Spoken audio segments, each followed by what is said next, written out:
Hello and welcome to my Saturday School Day spot. I want to share a book that I finished this week. It was for a book club. I read John Bunyan's Grace Abounding to the Chiefest of Sinners. You can see it's a small book.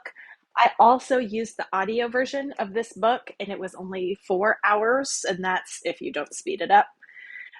The Christian audio version on Audible has Simon Vance as the reader, and he is one of my favorite readers. So, between the book and the audio, I read the whole book basically this week, and it is a spiritual autobiography that John Bunyan wrote, although there is after matter that others wrote about more of a context for his life and some of what happened after the events that he writes about.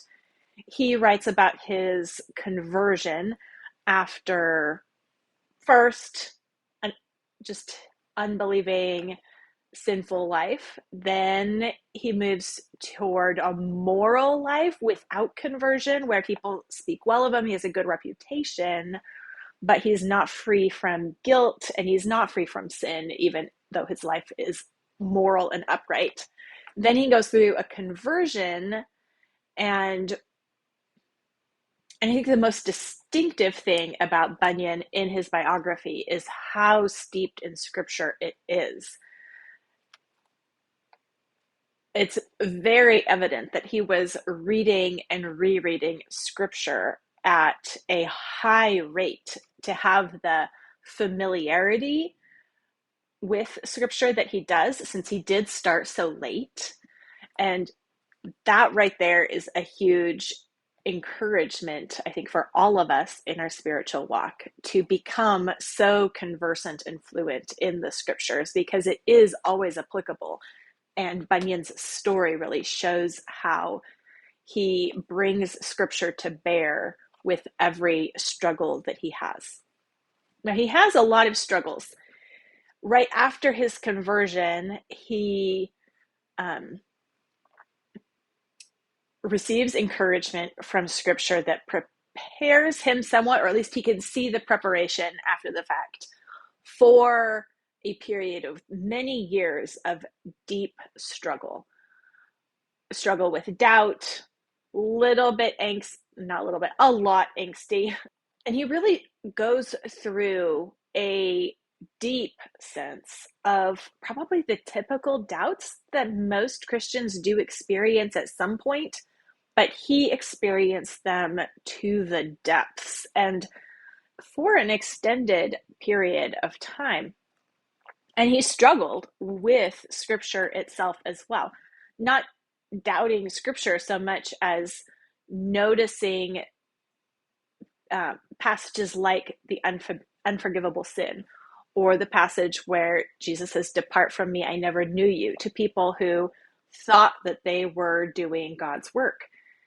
He really takes those to heart and struggles intensely with them, and struggles with temptations, which he says were straight from Satan, to doubt that he is saved. He doesn't really doubt the truth of scripture or the existence of God so much as he doubts that God actually has forgiven him, and that he hasn't committed the unpardonable sin, that he hasn't blasphemed, that he is not being presumptuous in his salvation, because he still has ongoing sin, and he struggles with temptations to disbelief and to unfaith. And we can see in the latter part of the book how those struggles really prepared him for the ministry that God had for him, where he became a minister and was able to preach and speak to people's doubts with scripture. And then, of course, he was thrown in prison for his preaching, because he was preaching without a permit from the state during the Restoration period in England. And so that's where he writes Pilgrim's Progress. And Pilgrim's Progress, I could see from reading his autobiography how he wasn't just imagining Pilgrim. He wasn't just imagining Christian going through those struggles. He felt them so deeply and so intensely that he was able to write with such vivid description. And Pilgrim's Progress has ministered to how many thousands of people, maybe millions, for the last several hundred years.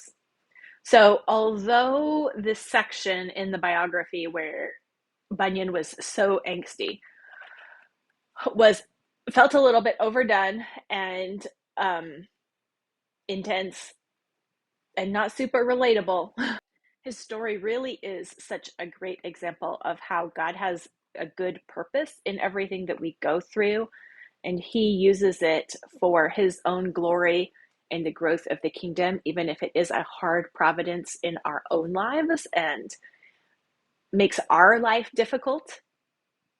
God has a good plan and purpose for it. And that was my biggest takeaway from John Bunyan's Grace Abounding to the Chief of Sinners. I'm Misty Winkler from Simply Convivial, where I write about homemaking, homeschooling, and doing life cheerfully. And I would love to hear about what you are reading also. Leave a comment below and tell me what you read this week and what you are learning from it.